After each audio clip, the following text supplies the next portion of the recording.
mahalagang maglinis ng katawan kapag katapos magtalik. Dahil sa bukod na pinagpawisan kayo, nalawayan pa yung mga parte ng katawan ninyo. There is nothing more relaxing than taking a shower together. Maitim ba skin, underarm at singit mo? K-Skin ang bahala sa'yo. Premium ang ingredients, paraben-free and sulfate-free, and FDA-approved, kaya safe for everyone.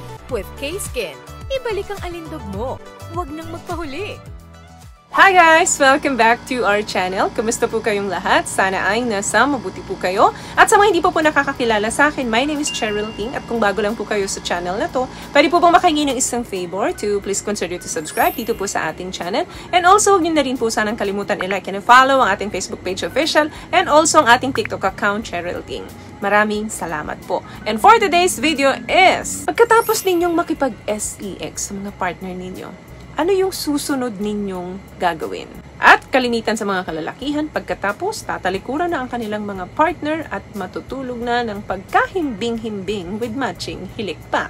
Mali yan. Big no yan. Ano ba yung mga romantic things dapat na ginagawa natin after SEX? Alam niyo po ba na yung oras na ibibigay ninyo sa isa't isa after ninyong mag-SEX is very precious? Pagkatapos kasi niyan panandali ang nawawala ang problema natin. Nagiging bakante ang ating isipan. Kaya ang una mong gagawin is matutulog. And you are lying next to someone you love.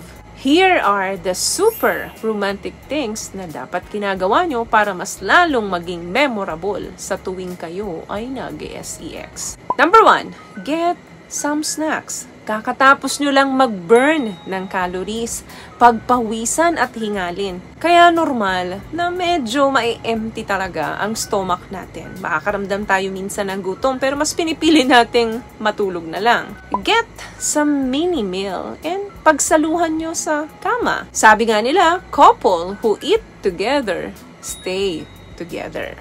Number 2, reconnect. Very important yan. Since pareho naman kayong nasa good mood, ito na yung time para magkaroon kayo ng better reconnection sa isa't isa. Ito na rin yung time para mas strengthened ninyo yung inyong bonding. Pag-usapan ninyo yung mga good memories ninyo, mga romantic dates, mga funny moments, yung mga stupid fights, and mag-share kayo ng mga jokes ninyo sa isa't isa. Hindi naman kinakailangan ng mahabang oras, at least ma-refresh lang yung bonding ninyo sa isa't isa. Huwag ninyong sayangin. Bakit? Kasi bihira magkaroon kayo pareho ng good mood.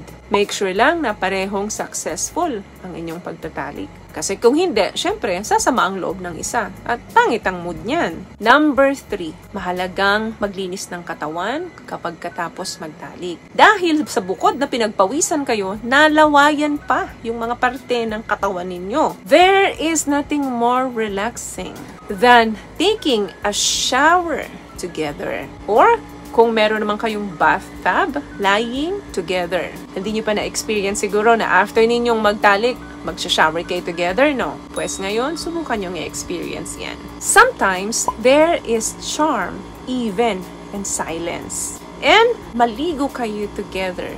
Same po ang ino-offer niyan. Very romantic yan. At isa sa very memorable yan.